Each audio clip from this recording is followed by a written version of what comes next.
Hey SPN family, I'm Zach. And I'm Jill. And this is Roadhouse Idiots. Welcome back, Supernatural Season 12. Oh, we just finished watching the very first episode, Keep Calm and Carry On, 12x1. Quite satisfied with it. It's clearly a two-parter. We're going to talk some spoilers, so if you haven't seen it yet, you might want to tune off. But before we get into the episode, really quickly, in honor of Season 12 premiering, and it's starting up, Jensen and Jarrett have brought back / extended their latest Season 12 Family Always Have Your Back SPN campaign shirts. If you haven't ordered it yet, you can check it out here, and it's only up for 2 days, so you gotta hurry up and get it fast. Episode pretty much starts off immediately where the season finale from season 11 ended, which was Dean meeting Mary, or Mary being resurrected. One thing that I found very interesting about their meeting together was Mary's perception of time. Yes, completely shut off. She doesn't remember. It's basically 1 second she's burning on the ceiling, next second 33 years later. So whatever those 33 years, it's a gap. We don't know if she was in heaven, hell, purgatory. We don't know any of that. But what we do know is that she still, at that time, thought Dean was 4 years old and Sammy was 6 months old, and not the case. Yeah, and she's seeing 33 years into her future. And we're seeing a lot of tension going on. Right now, Dean's being super protective and charming and stuff, and their relationship's working because she's in need of comfort. I do still think tension between her and the boys will come once she gets over the initial shock factor, because she's in shock, as anyone would be. I found myself, when he was going over everything that happened, I was like, that's a lot. And then Dean went, it's a lot. Like, mirroring the thoughts of, it's a lot for Mary to take in. And I really think she's still absorbing that shock factor.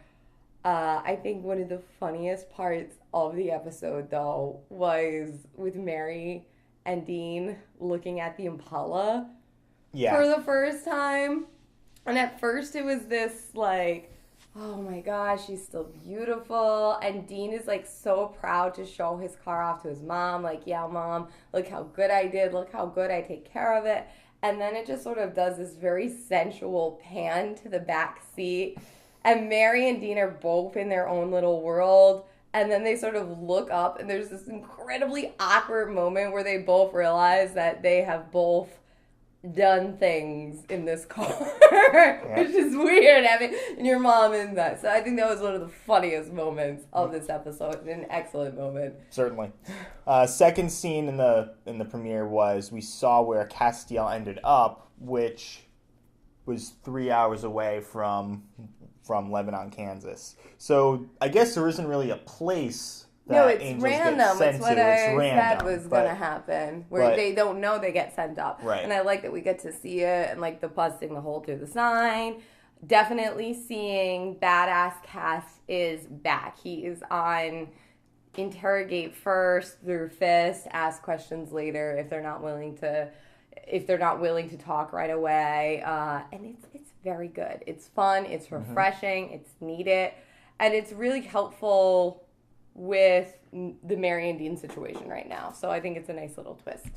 Yeah, and then we see Sammy getting tortured for half the episode. Sammy getting tortured! He, so they throw him in the back of this SUV, and they take him to a vet. Which was so great. They paid off the vet $100,000 to get the bullet out of his leg, which you were right. I was wrong. I said he got shot in the shoulder. Jill said he got shot in the leg. Jill was right. I was wrong. I also Check one for her. That the cast was where he got sent to from the Angel. So not that we're keeping score, but since you brought the score up. Yeah. So vet gets paid off $100,000, and then they take him to a random place in Missouri. We don't quite know, and we're probably not gonna. We won't see that until next week. Next week we'll see that. Yeah, that episode's over. Yeah. We're not seeing it now. I was hoping that they were all going to be reunited. I'm glad they didn't. Right off the bat, but we're going to have to wait a week. I as much as I don't want to wait, like I wish that I'm very happy that they weren't reunited in this episode. What I would have loved is if the CW did like, oh, on our grand reopening, we're going to give you 2 episodes because it's clearly a part A and part B. Mm-hmm. I'm happy that it wasn't we didn't get reunited because there's so much to cover and you can't rush those scenes. There's a lot of long pauses in this episode where there's a lot of moments where characters take a moment to sort of let the scene breathe. And I don't think the episode would have been as effective without those moments. So getting to the reunited would have felt too rushed. We really had to feel, I think, the torture, when we get to the point where the 2 women are like, all right, I've done everything I possibly could. I can't torture this guy anymore. How is he putting up with it? That goes in cameo. And how is he putting up with it? Like, they couldn't have just been like, okay, let's slap him twice. And then, oh my gosh, how'd he withstand that? And then having all the levels of Mary from going, I don't believe this is my son, to, oh my God, this is my son, to, oh my God, look at technology. Oh my God, angels exist. Oh my God, the men of letters exist. Oh my God, my son is in trouble. Oh my God, now my other son and this angel are in trouble. We got into this huge car accident and I have to kill someone to take care of him. And now I'm just in shock of, oh my, this is my life. Yep. This is happening to me. There was a lot to cover in this episode. So we weren't ready for it yet. So, speaking of Men of Letters, so last week I said that I thought that the Men of Letters was this big underground monster-killing cult. And it looks like it's absolutely we both get a point on that one. We both get a point on that one. It's absolutely heading in that direction.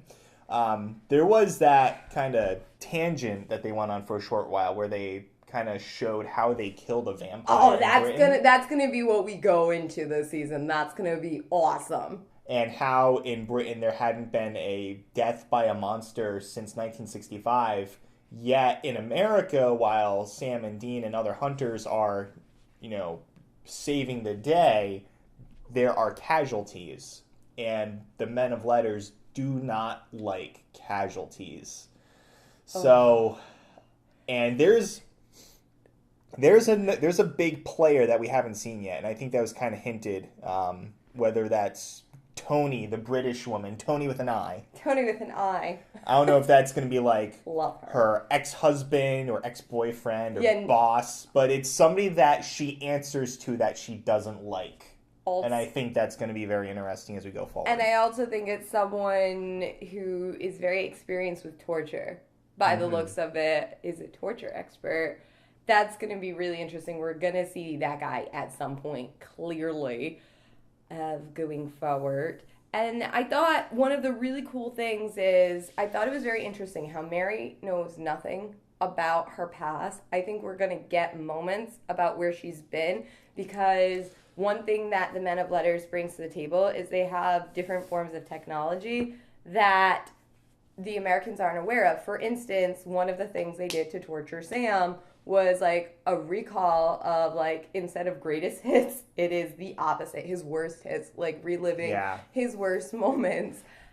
Funniest moment for me was showing Jessica. Oh, it's so mean. Jessica. We were it was funny. But anyway, that's some serious mind melding torture device that if they're capable of doing that, if they're capable of extracting his worst memories, they have to be capable of extracting memories about where Mary's been. Oh, I'm sure that'll be I think that's going to be a way that they can sort of pull. Yeah, while Mary's memory's wiped, I think that's temporary. I think we're going to get an idea of where she was, and I think she'll get all of her past memories back. So, quick sidebar. So, Crowley, kind of following demons, just doing his own thing, not really relevant to the story yet, although... It is relevant, it's just their stories haven't combined yet. Yeah, so we see him follow a couple demons who are taking orders from Lucifer. What we know about Lucifer up to this point is he is weak and he is just jumping from vessel to vessel, leaving meat suits left and right. Next week, we will get Jesse's girl. Yes. Rick Springfield. And I just talk about, I really appreciate it. I know you're saying Crowley was sort of irrelevant. I really appreciated this story arc for a number of reasons. Number one, it wasn't just ignoring the fact that Lucifer was out there when they had other things to deal with. At the same time, it wasn't taking away from the main concerns, which are the boys, their mother, Castiel, this whole thing. So that had to be the first plot back. Like, this is episode 1 of the season. Sure. This had to be the first plot. However, at the same time, what they managed to do was pay respect to, well, not only foreshadowing, but pay respect to the fact that it would have sucked if it just went into, okay, here he is in this new lead singer rocker, and he's fine. Because there was this whole thing back before the first apocalypse where Mark Pellegrino's Lucifer was like calling out to Sam, saying like, it's you're my true vessel, and like how his vessel was melting away. And it was a really big deal that only certain people can host Lucifer. So I'm glad that they're making like all these burn victims like run through it, proving that not anyone can be a host for Lucifer's body. Do you think that's going to ever come back, or are we kind of past that where Sam is Lucifer's vessel? That's done. He's done. Yeah. This is new. Like, he's been Lucifer. Cass has been that Lucifer. Ship has sailed. It's now Rick's turn to be Lucifer. Heading into next week, so we get Rick Springfield. We get Rowena. She'll make an appearance next week episode. Yes. I'm kind of excited to see where so she's been. Excited. I've missed her. And presumably the boys will be reunited. Yeah, they're definitely going to be reunited. Meet Mommy. Sam will meet Mommy. So what'd you think? If you had to rate this episode 1 through 10. What would you give it? I give it a solid 7. 7? Yeah, I give it a solid 7. 7 out of 10 I think is good. It was a really solid first episode back as far as the return season. I think they handled it really well. I like that they turned it into a 2-parter. And I like to talk a little bit of like juxtaposition, a little bit of video paralleling. I really appreciate it. The torturing of Sam's foot kind of like paralleled like the damage to the Impala, like where the damage got hit in the collision by the same person. I thought that was really cool. Yeah, we didn't really talk about that. That kind of one random British lady who was was Tony with an Eye's assistant. You knew she was going to get killed off, too, because she was just, like, kind of annoying. It wasn't her fault. Mama she was killed a good fighter. Mama killed her. Do you think that's the first time that Mary killed a human? Definitely not the first time she was visibly shaken after that. She was shaken, for sure. But I don't necessarily... It's very tough when you get into this because... Has she killed demons before? And those are humans being hosted. So that's like a tricky slope of what level do you consider human. I think the shock factor came from that this person, it really reminded me, if we're going to talk about paralleling elements, her shock reminded me of season 1, the season finale, when Dean shoots the demon. And afterwards, Dean sort of goes into shock because it was he didn't even flinch. And it kind of scares him sometime what he would do to protect you and Dad. And that was I sort of saw that as that moment, how it was. And I didn't even flinch. I'm just this woman is hurting my baby. Boom, she's gone. And then afterwards, sort of the realization of what she did came afterwards. On top of already the biggest day ever of longest days. There was a lot of comic relief in this episode as well. So I want to really quickly talk about this. What was your favorite line as far as comedy goes? Because I think there was a couple of really great ones. I don't know if it's a comedic line, but the line of this episode was, "Screw you." All right, so you're giving it up to Sam Winchester. Yeah. Screw you. Oh my gosh, I was laughing a lot throughout this episode. I enjoyed the comic relief, dummy demons, like who was like in the 14-year-old girl at one point. That was good. So that was an honorary mention, not my favorite moment. I thought for a long time, I really thought it was going to go to Cass. I thought Castiel was going to have it. He often does have my favorite comedic line with the, after Mary asks, is that a computer? And Cass' response is like, yeah. I don't trust them, which is really great and typical Cass.